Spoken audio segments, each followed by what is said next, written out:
Di tahun pertama, Prabowo Subianto dan Gibran Rakabuming Raka menjabat penuh sebagai presiden dan wakilnya, target pajak dikerek signifikan ke atas 2.000 triliun rupiah.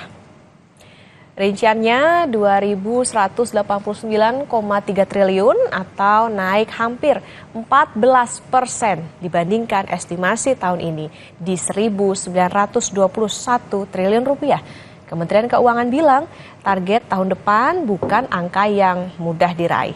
Di waktu yang bersamaan, saudara, tahun depan sesuai dengan undang-undang pajak pertambahan nilai alias PPN akan naik 1% poin menjadi 12%. Tetapi Wakil Menteri Keuangan bilang tidak serta-merta semua sektor akan terkena PPN. Masih ada beberapa sektor yang dapat keringanan PPN. Ini juga yang harus dikumpulkan oleh teman-teman di Direktorat Jenderal Pajak dan Direktorat Jenderal Bea Cukai dan juga dari seluruh kementerian yang mengadministrasikan mengumpulkan penerimaan negara bukan pajak. 2.996 triliun ini bukan angka kecil. Ini angka besar yang menjadi tanggung jawab dari teman-teman yang memang mengumpulkan penerimaan. Sekarang ini karena kita lihat dari tahun lalu kegiatan ekonomi perlu kita dorong, kita berikan bebas PPN. Mungkin juga pernah lihat iklannya. Mobil, terutama mobil listrik, bebas PPN. Jadi PPN ini meskipun tarifnya sekarang 11% dan di Undang-Undang HPP itu dinyatakan naik ke 12% mulai tahun depan, tapi banyak sekali exemptions-nya, banyak sekali pengecualiannya. Bagaimana investor membaca situasi ekonomi di dalam negeri? Postur kabinet seperti apa yang diharapkan oleh investor? Kompas Bisnis sudah bersama dengan Bima Yudhistira, Direktur Eksekutif Selios. Selamat pagi, Mas Bima. Selamat pagi. Ya, Mas Bima, mulai dari pembacaan RAPBN dan Nota Keuangan 2025, upacara perdana di IKN, reshuffle kabinet, kemarin juga ada putusan MK tentang aturan main politik. Dari rangkaian orkestrasi ini, kira-kira apa sih yang ingin ditunjukkan oleh pemerintah dan gimana investor membacanya? Ya, kita pertama melihat memang dana asing cukup banyak masuk ya, tapi apakah ini disebabkan oleh faktor domestik? Saya pikir kita harus tinjau ulang. Karena lebih banyak dipengaruhi oleh sentimen, misalnya dolar itu tidak hanya melemah terhadap rupiah, tapi dolar dilihat dari dolar indeks itu mengalami penurunan 1,11% dalam 1 minggu terakhir. Jadi artinya dolar juga melemah terhadap mata uang dominan lainnya, terhadap yen, terhadap pound sterling, terhadap euro.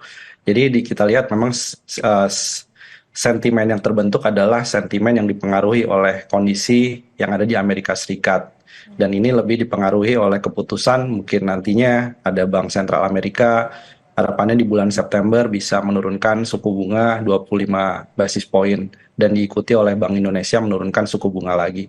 Jadi globalnya lebih dominan. Sementara kalau berkaitan dengan reshuffle, memang ada sentimen yang dipengaruhi oleh keputusan, terutama dari Pak Jokowi, sehingga proses transisi politiknya itu berjalan lebih smooth, lebih lancar kepada Pak Prabowo. Kan ini merupakan hal yang cukup tidak biasa sebenarnya. Ada beberapa wakil menteri, kemudian menteri diganti di masa periode akhir untuk meneruskan ke pemerintahan berikutnya. Jadi ini merupakan salah satu mungkin sentimen yang bisa dilihat bahwa akan ada perombakan yang jauh lebih cepat dibandingkan yang diantisipasi, sehingga investor sudah bisa membaca siapa saja yang nantinya menjadi Menteri Keuangan, misalnya pengganti Bu Sri Mulyani. Di situ ada Pak Thomas Djiwandono, kemudian postur dari Badan Pangannya juga sudah disahkan oleh Pak Presiden Jokowi, berarti ke depan akan ada fokus misalnya untuk mencapai pertumbuhan ekonomi yang tinggi. Dasarnya adalah dari pengembangan makan bergizi gratis, kemudian dari sektor pertanian itu akan menjadi motor pertumbuhan ekonomi di era Pak Prabowo. Nah itu yang kemudian bisa dibaca. Tapi porsi sekali lagi dari sentimen domestik, dari reshuffle, dari pembentukan badan pangan misalnya, itu sebenarnya hanya porsi yang tidak signifikan dibandingkan dengan sentimen dari global khususnya yang terjadi di Amerika Serikat. Artinya memang katalisnya atau faktornya ini tidak hanya di internal tapi juga eksternal. Tadi soal keputusan The Fed masih nanti ya soal penurunan suku bunga 25 basis point, jadi global lebih dominan. Mas Bima, sedikit penegasan soal IKN, ada kepastian keberlanjutan, dananya sudah masuk dalam anggaran infrastruktur tahun depan. Apa ini cukup untuk memberikan kepastian terhadap investor? Ya, meskipun sudah masuk, tetapi kan anggarannya sangat kecil ya, 140-an miliar, jadi bukan triliun rupiah. Jadi artinya memang IKN kemungkinan besar ini masih menunggu dari investor yang merealisasikan investasinya di IKN, baik domestik maupun investor dari luar negeri, dibandingkan dari dukungan dari APBN. Padahal pembangunan IKN ini kan fase-fase yang pada tahap awal ini belum sepenuhnya selesai. Dan investor juga membutuhkan infrastruktur inti dulu sebelum investor diminta untuk membangun infrastruktur pendukung, sarana-sarana pendukung di IKN. Nah, jadi ini juga menjadi sinyal yang kemudian membuat bingung juga bagi para investor, terutama investor langsung ya, bukan hanya di portfolio.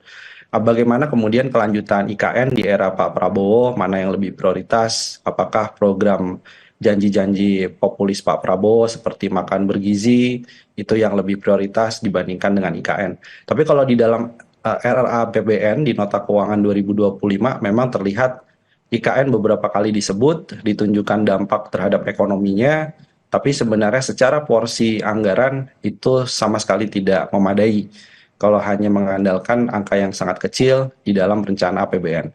Tapi saya pikir kalau ada desakan misalnya ya dari para investor yang sudah menanamkan uangnya ataupun dari Pak Jokowi secara langsung, sangat tidak menutup kemungkinan bisa jadi anggaran IKN-nya mungkin lebih besar lagi. Tapi ini nanti bergantung bagaimana konsolidasi politik dan juga bagaimana kesepakatan dengan pemerintahan ke depan. Tentu butuh anggaran yang besar, tapi saat ini juga mau tidak mau menunggu investor yang masih wait and see gimana nanti keberlanjutan dari kebijakan-kebijakan yang akan dilakukan oleh Prabowo dan juga Gibran. Mas Bima, nanti kami akan lanjutkan usai jeda dan juga saudara tetap bersama kami di Kompas Bisnis.